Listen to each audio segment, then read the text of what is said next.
Shirkadda kabaha iyo dharka soo saarta ee Nike ayaa maxkamad la tiigsanaysa shirkad kale oo kabaha dib u farsamaysa oo lagu magacaabo MSCH kadib markii uu muran xoog leh ka dhashay kabo la dhalan rogay oo laga dhigay wax lagu sheegay kabo shidan, kuwaasoo ka kooban dhibco dhiig bini'aadam oo run ah oo qaybta hoose looga dhex sameeyay.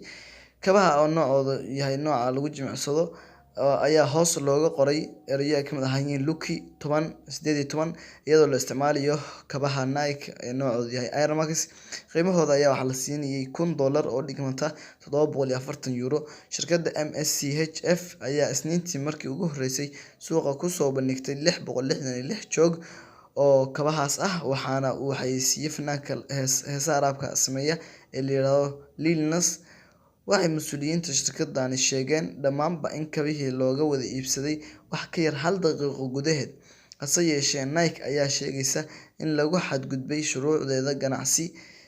Kabaha midabkoodu isugu jiro madow iyo caddaanka ayaa markii Isniintii la soo bandhigay waxay ku soo aadeen daahfurka heesta cusub ee Lil Nas ee loo bixiyay Monitor, taasoo YouTube-ka la soo geliyay maalintii Jimcaha ahayd.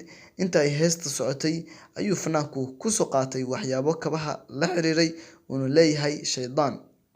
Daawadayaal, waxaa intaas inoogu eg warbixin kooban oo aan ka diyaarinay kabaha adduunka ee ka yaabiyay oo laga sameeyay dhiig bini'aadam laga sameeyay, muranna ka dhaliyay caalamka oo dhan.